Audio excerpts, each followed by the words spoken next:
Et nous sommes samedi, place à l'instant culture de ce 20h.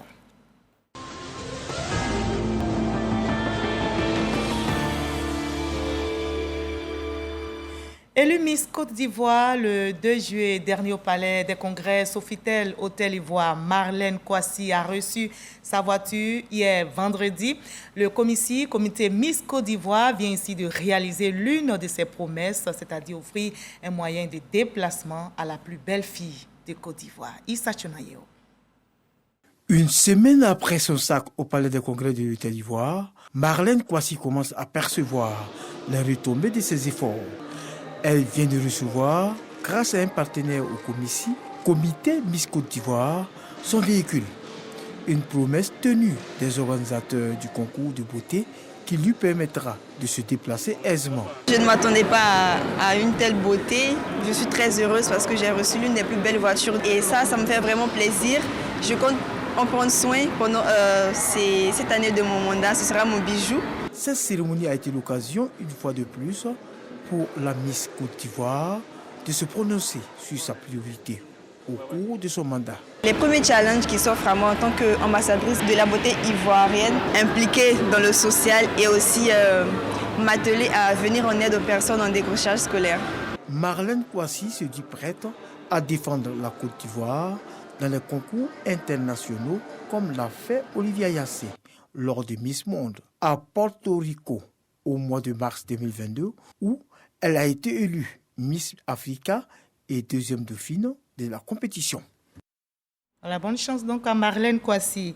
On en arrive à l'entretien avec notre invité de la page culture. Je vous retrouve avec plaisir, M. Cheikh Ibrahim Cissé. L'homme universel dont vous êtes l'auteur est une œuvre poétique à caractère spirituel. Donnez-nous donc le lien entre la poésie et la spiritualité. Le lien entre la poésie et la spiritualité se situe à trois niveaux. On a d'abord le caractère abstrait, ensuite nous avons le caractère élitiste et nous avons enfin la capacité de ces deux domaines de connaissances-là à élever l'esprit humain. Puisque avec la poésie, on s'évade aussi, justement. Mais quelle différence, parce que vous le faites, la différence entre spiritualité et religion, vous marquez une nette différence. Effectivement, depuis l'époque de la révolution industrielle, il y a eu une certaine confusion entre les notions traditionnelles. C'est le cas de la poésie, c'est le cas de la spiritualité et de la religion. En fait, la spiritualité, c'est la vie de l'esprit ou la vie de l'être humain par l'esprit. Et sa finalité, c'est tout simplement l'établissement de l'intimité entre l'être et son Dieu. Ce n'est pas le cas en religion. La religion, c'est la voie du salut. Tenez-vous bien, vous pouvez avoir le salut sans forcément avoir une intimité avec Dieu. Et pourtant, dans d'autres écritures, on dit pour avoir le salut, il faut avoir une intimité réelle avec Dieu. C'est un débat, on ne va pas s'étaler là-dessus. Si vous voulez bien comprendre. Sinon, c'est à discuter ce que vous dites. On peut dire que la spiritualité, c'est tout simplement l'approfondissement de la religion ou bien la réalisation des enseignements. Je partage l'avis et voilà. Je sais que c'est aussi le cas pour les téléspectateurs. Alors, vous avez pour encadreur de thèse professeur Toby Emmanuel de l'université Alassane Ouattara et pour père spirituel, un instituteur issu de Niélé, votre ville natale. Alors, éclairez-nous sur la complémentarité études et spiritualité. J'ai fait mon enfance sous les yeux de cet homme-là, du nom de Ouattara Idrissa. Qui est votre père spirituel. Qui est mon père spirituel. Et à l'époque, on ne savait pas un peu ce qu'était la spiritualité pendant notre enfance. Et c'est au fur et à mesure que nous étions en train de grandir, sous ses yeux, il nous a éduqués à l'école et nous avons vu chez lui des valeurs humaines telles que l'amour, la tolérance, etc. Et en fin de compte, les valeurs qu'il pratiquait aussi, vous avez insisté là-dessus. La spiritualité. Nous sommes initiés à la spiritualité auprès de lui. Et lorsque nous arrivons à l'université, nous avons entamé la thèse de doctorat avec notre encadreur, professeur Tobiti Emmanuel. Voilà comment nous avons allié vie spirituelle et, comme on appelle, pratique de la poésie. Donc la spiritualité vous a permis de réussir vos études? Effectivement. Et parce que quelles sont les valeurs qu'il incarnait? Vous allez répondre. On va juste regarder le résumé de l'œuvre. L'homme universel avec Serge Pacom Didi et Éric Goré. On va voir le résumé qu'il en fait et puis on en reparle tout à l'heure sur ce plateau. L'homme universel est une œuvre de Cheikh Ibrahim Cissé, doctorant en poésie négro-africaine à l'université Alassane Ouattara. Ce livre est un long poème à caractère spirituel à travers lequel l'auteur fait ressortir son amour pour la spiritualité. L'homme universel est l'histoire Péménos, l'humain déchu en proie aux passions de son âme, cherchant en vain les voies et moyens du bonheur intérieur qui sera sauvé de justesse par Hermès, maître spirituel qui manifeste et prône l'amour, la vraie lumière humaine. Écrit sur 88 pages, cette œuvre dénonce certaines tares de la société, l'insouciance, le mal, la débauche, la délinquance, la bassesse humaine, tout en appelant à la tolérance, l'amour, la paix, la cohésion sociale au-delà des clivages religieux. Voilà votre ouvrage, L'homme universel. Vous célébrez la grandeur de votre maître spirituel que vous avez appelé Hermès. Et donc, quelles sont les valeurs qu'il incarne, ces valeurs qui vous ont tant impacté dans votre établissement?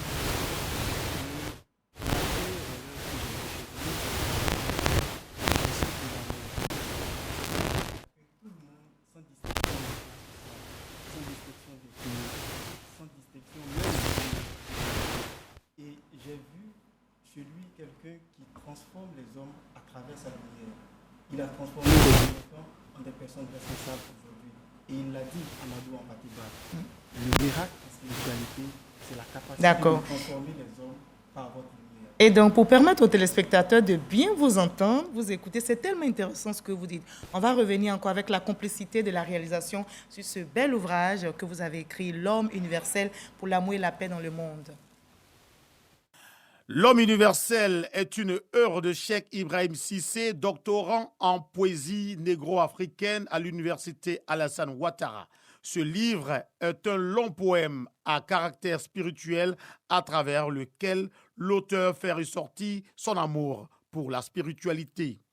L'homme universel est l'histoire Péménos, l'humain déchu en proie aux passions de son âme, cherchant en vain les voies et moyens du bonheur intérieur qui sera sauvé de justesse par Hermès, maître spirituel qui manifeste et prône l'amour, la vraie lumière humaine. Écrit sur 88 pages, cette œuvre dénonce certaines tares de la société, l'insouciance, le mal, la débauche, la délinquance, la bassesse humaine, tout en appelant à la tolérance, l'amour, la paix, la cohésion sociale au-delà des clivages religieux. Alors donc, vous célébrez la grandeur de votre maître spirituel appelé Hermès. Vous l'avez dit, il prônait l'amour. Comment cela a impacté votre vie en tant que jeune? Il m'a amené d'abord à comprendre que le bonheur réside en soi-même. Ce n'est pas dans le matériel qu'on acquiert le bonheur. Le bonheur, c'est tout simplement cette tranquillité, cette grande paix dans la présence. On dit la grande paix dans la présence, dans la conscience de la présence de Dieu en vous. Et c'est en cela que vous êtes heureux. Vous n'avez pas forcément besoin d'acquérir tout ce matériel, quoique c'est nécessaire. D'accord. Et comme Péménos, dans votre ouvrage, lui, il incarne le mal, le cupide. Effectivement. Et comment il change avec l'aide de Hermès? Il change parce que pendant qu'il est sur le point de se suicider, parce que ne trouvant pas le bonheur, il est recueilli par Hermès qui l'initie à la spiritualité.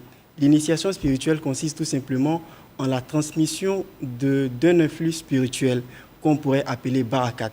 Et c'est cette lumière-là que le maître spirituel dépose dans le sein du disciple et qui grandit doucement, qui l'irradie jusqu'à l'illuminer totalement. Est-ce qu'il y a-t-il forcément besoin d'un guide spirituel pour être né de nouveau?